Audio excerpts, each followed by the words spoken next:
in general, white wants to develop the queen side, and he prevents now bishop g5 because then knight e6 will come, attacking the bishop on g5 after pawn takes, queen takes, and then bishop on g5 falls.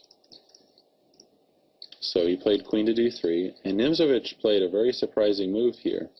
It looks like he can't develop his knight from g8 because after knight g to e7, the bishop is trapped on h4 by g3.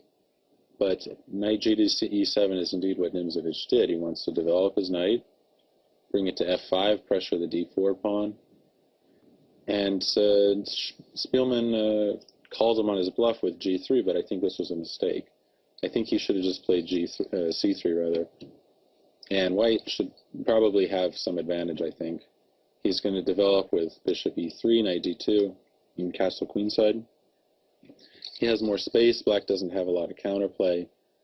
And white should be able to occupy the h file. In any case, the advantage in space should give white some advantage. Well, it's not so clear. Maybe it's about equal. But Spielmann couldn't resist winning a piece with g3, and so that's what he did. And now, well, the bishop can't retreat because after bishop g5 again comes knight takes e6, f takes e6, bishop takes g5.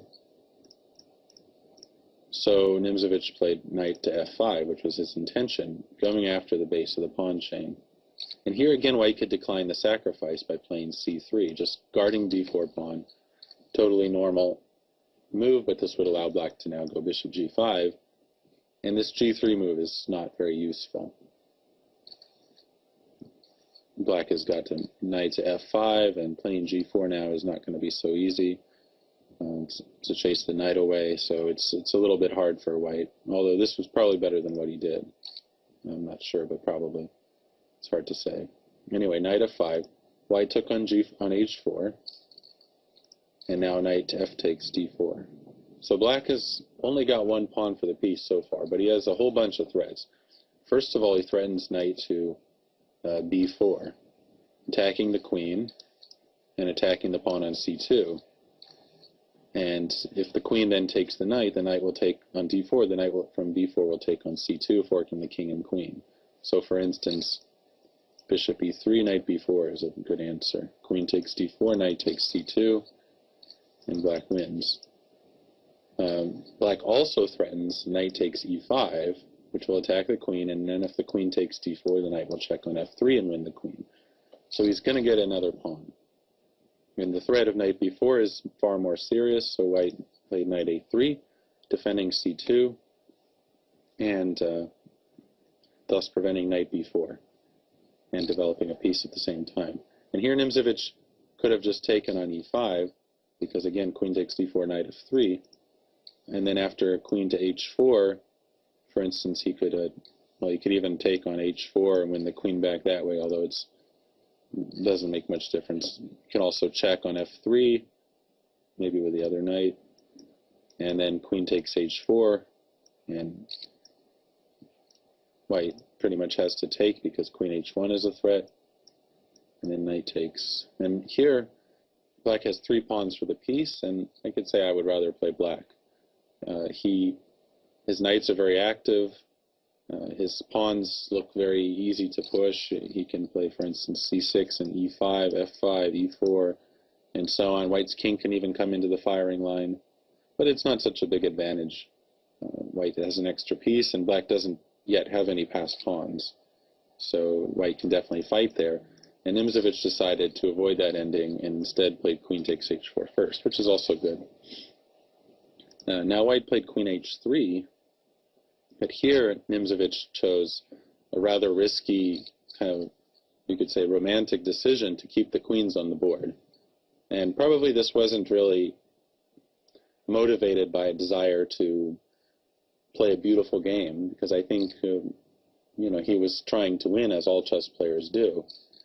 But he probably somewhat overestimated his chances after his move, which was queen g5, and maybe underestimated the ending. But probably it was better to take the queen and then take on e5 with a similar endgame as we just looked at.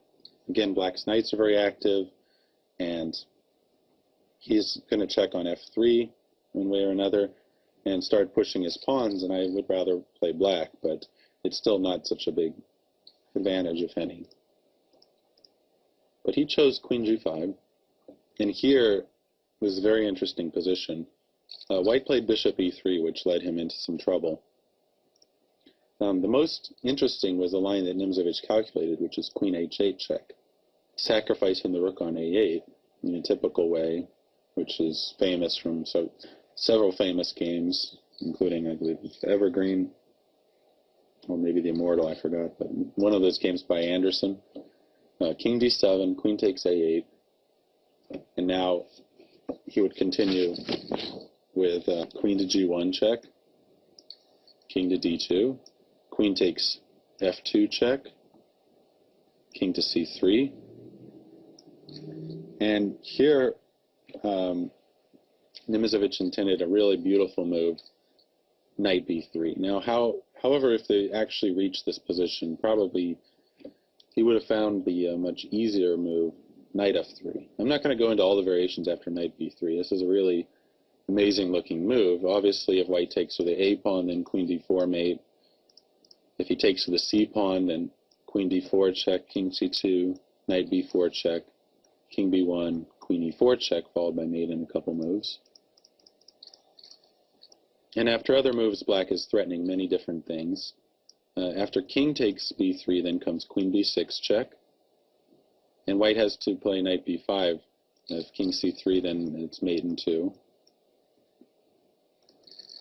So he has to give up the knight. Queen takes b5, king c3, queen c4 check, king d2, queen takes f4. So black has gained a whole lot back. He's still down a rook, but he's got a bunch of pawns, and most importantly, white's king is totally by itself, and the queen is separated from the game. And this is going to give black a decisive attack. For instance, there's several variations, but king e1, for instance, queen e4 check, and king f2, knight d4, and the queen and knight work together perfectly to create a decisive attack. Queen f3, followed by knight e2, and then queen g3 is threatened. White has no defense to that and various other threats as well. I'm not going to go into all the variations of knight b3 because it's not so important, considering that knight f3 also wins, and much more easily. After knight f3, black just threatens queen d4, followed by queen to b4 mate.